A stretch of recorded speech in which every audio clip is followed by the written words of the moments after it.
بسم الله الرحمن الرحيم. المعلق الجزائري الجميل حفيظ دراجي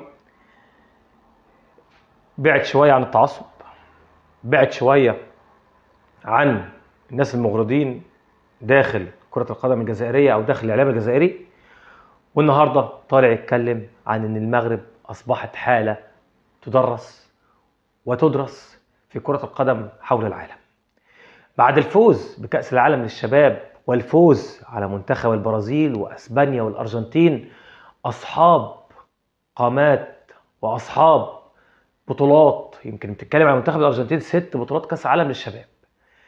بيتكلم النهاردة راجل بمنطقية لا حدود لها، ويقول لك النهاردة منتخب المغرب حالة تدرس وتدرس. طب تعالوا نسمع ونرجع مع بعض تاني. حياكم الله، مرحبا، أهلا وسهلا. عنوان اليوم: المغرب كرويا حالة تدرس وتدرس. بعد تتويج المنتخب المغربي للشباب بكأس العالم أقل من 20 سنة في العاصمة الشيلية سانتياغو وأمام الأرجنتين، صاحب 6 بطولات من قبل، وأمام البرازيل صاحب 5 بطولات من قبل، فاز عليه في الأدوار التمهيدية مثل ما فاز على الأرجنتين في المباراة النهائية بثنائية، وأقصى قبل ذلك العمالقة فرنسا وكذلك.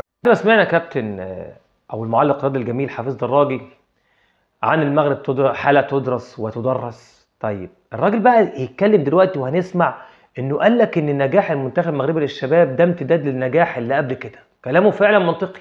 امتداد النهارده ان منتخب المغرب الاول كان رابع عالم، امتداد النهارده ان منتخب المغرب للناشئين او تحت 23 سنه كان ثالث اولمبياد.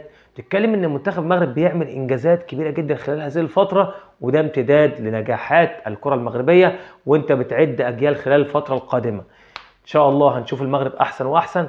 وتعالوا نسمع كابتن او المعلق الجزائري الجميل حفيظ دراجي.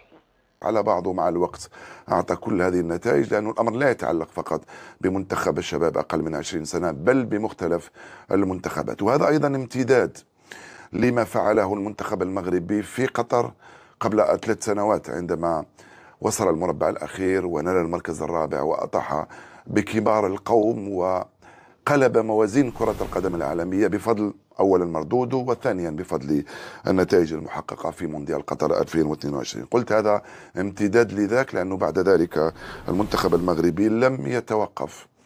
بعد ما سمعنا كابتن او المعلق الرياضي الجزائري حفيظ دراجي عن امتداد نجاحات الكره المغربيه، هنخليكم تسمعوا حاجه حلوه جدا دلوقتي وحاجه جميله جدا، وسر نجاح كره القدم المغربيه.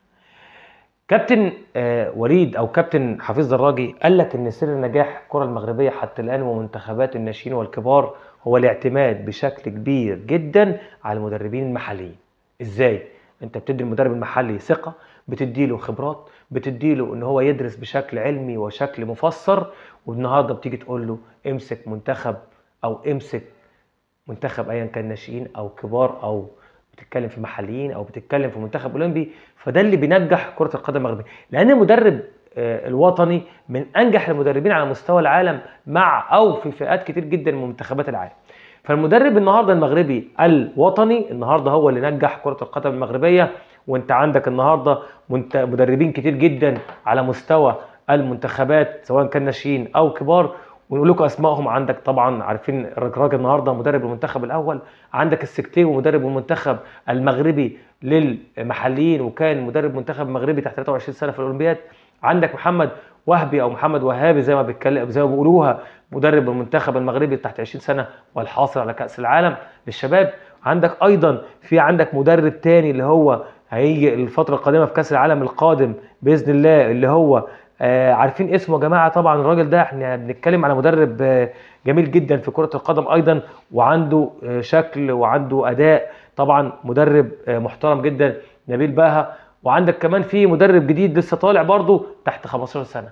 ولكن نسمع اسرار نجاح كره القدم المغربيه مع مدربين محليين، كابتن او المعلق الرياضي الجزائري حفيظ دراجي. من سنوات كانت بالاستناد إلى مدربين محليين على مستوى كل الفئات، بما في ذلك المنتخب النسوي المغربي الذي بلغ نهائي كأس أفريقيا. قلت بأنه الاعتماد على العنصر المحلي، عنصر الإطار المحلي في المغرب الذي رافق كل المنتخبات هذه في كل المسابقات والبطولات. هذا لا يعني بأنني أنا مع المدرب المحلي بالمطلق في كل مكان أو